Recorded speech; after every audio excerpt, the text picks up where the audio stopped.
Oi, a nossa psicoleitura já caminhou bastante e hoje a gente começa a amarrar alguns pontos importantes de Freud. Se ajeitem aí e venham junto com a gente, bora lá! O foco de hoje é entender a função do sonho. Por que a gente sonha? E mais, por que às vezes temos aqueles sonhos terríveis, os sonhos de angústia? A gente vai mergulhar no que o Freud tem a dizer sobre o sonho como o guardião do nosso sono. Exato. É uma ótima forma de colocar. A gente vai explorar como um desejo inconsciente, que surge ali durante o dia, viaja pela nossa mente à noite, se disfarça todo, se transforma num sonho e, principalmente, qual o propósito de todo esse processo que é bem complexo. Ok, então vamos recapitular o processo para quem nos ouve. A gente tem os resíduos diurnos, que são aqueles pensamentos e preocupações do dia, né? E eles se conectam com um desejo inconsciente. O que acontece a partir daí? Então, esse desejo que foi transferido para um resíduo diurno tenta chegar na consciência. Só que ele encontra uma barreira, um porteiro bem rigoroso, a censura. Para conseguir passar, ele precisa, sim, se deformar, se disfarçar no material do dia. É como se fosse uma mensagem secreta. Ela precisa de um código para não ser interceptada pelo guarda. Perfeito, a analogia é perfeita. E como o estado de sono bloqueia o caminho normal para a consciência, que é o pensamento, o processo pega um desvio.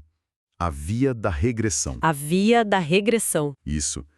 Ele volta no aparelho psíquico até se transformar em imagens, em percepções visuais, sabe? Que são como as nossas memórias mais primitivas. É aqui que a coisa fica interessante de verdade. Ao se tornar uma percepção, uma imagem, o sonho consegue finalmente chamar a atenção da consciência. Ele dribla a censura. Exatamente. E quando a consciência é excitada por essa percepção do sonho, uma parte da energia do pré-consciente, que estava ali de boa, em repouso, é direcionada para o sonho. É o que o Freud vai chamar de elaboração secundária. O sistema tenta dar uma lógica, uma coerência para aquilo que ele está percebendo. Entendi. Mas então, por que o sonho, que é um desejo do inconsciente, tem o poder de nos despertar, de perturbar o desejo do pré-consciente, que é o de dormir? Parece uma contradição, né? Parece, mas o Freud argumenta que é uma questão de economia de energia.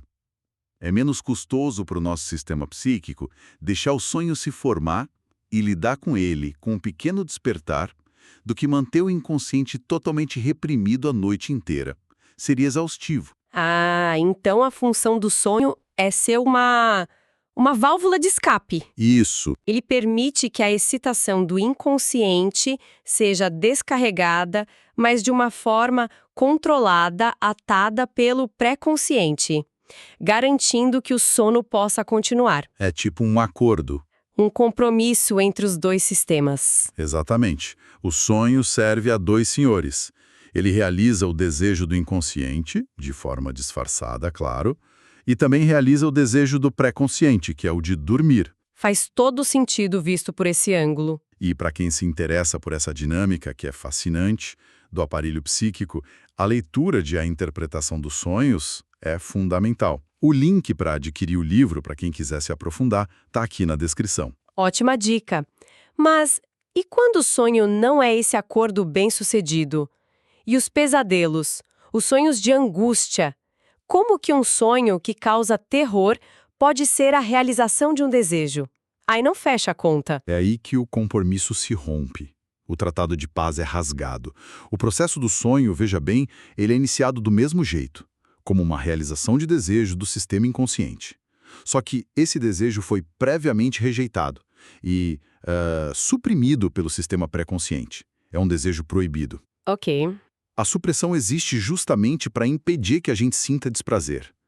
Quando, durante o sono, essa supressão falha e o desejo reprimido emerge com muita, mas muita força, o afeto que ele libera não é sentido como prazer, mas como angústia.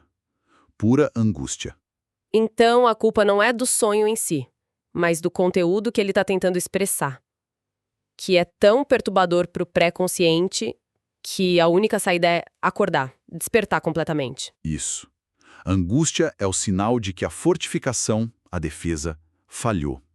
E para o Freud, a fonte dessa angústia neurótica, inclusive nos sonhos, é quase sempre sexual. E ele usa exemplos clínicos para sustentar essa ideia, certo? Ele não fica só na teoria. Sim, e ele começa com um sonho da própria infância, o que é muito corajoso. Ele tinha uns 7 ou 8 anos.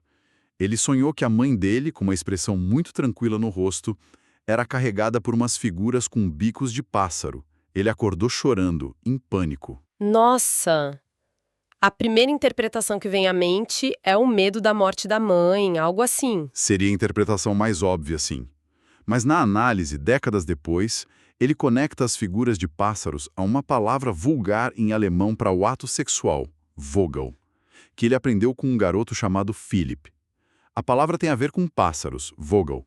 Peraí, então a angústia não era pelo medo da morte, como parecia? Mas a reação a um desejo sexual reprimido por ela? Por causa de um trocadilho? É o que a análise dele aponta. A angústia era a reação a esse desejo que era inaceitável. Essas análises mostram o método freudiano em plena ação. É uma investigação muito profunda das conexões inconscientes. E para quem gosta desse tipo de análise de caso, de mergulhar nessas histórias, o livro A Interpretação dos Sonhos é um prato cheio, né? A gente reforça a recomendação, o link está aqui na descrição. Com certeza. Tem outro caso que ele cita, o do homem que sonhava repetidamente que era perseguido por um homem com uma picareta. Que pavor! Total. A análise revelou que o sonho estava ligado a uma cena de relação sexual dos pais que ele presenciou na infância. E ele interpretou aquilo como um ato de violência. A angústia era a reação dele a essa comoção sexual que ele não podia compreender na época. Freud estende essa lógica até para o pavor nocturnos das crianças, aqueles terrores noturnos com alucinações? Sim, totalmente. Ele cita o caso de um garoto de 13 anos que tinha ataques de pavor. Sonhava que o diabo pegava, sentia cheiro de enxofre, e ele gritava coisas como "eu não fiz nada" ou "nunca voltarei a fazer isso". Frases muito específicas. Muito. Anos depois, o garoto confessou que, naquela época, sentia constantes formigamentos e excitações nas partes genitais. A interpretação de Freud é clara. A tentação da masturbação, ligada a ameaças de castigo da infância, foi reprimida com força, e a libido foi transformada em angústia, que se manifestava no sonho com a figura do diabo. E o mais curioso é o diagnóstico médico da época, que o Freud faz questão de citar, não é? Essa parte é quase cômica. O médico concluiu que os problemas do garoto eram devidos a anemia cerebral, demonomania por influência da educação religiosa e, para fechar com chave de ouro, isquemia cerebral. De cair o queixo. Ele ignorou completamente a confissão explícita do garoto sobre a excitação sexual. Exatamente.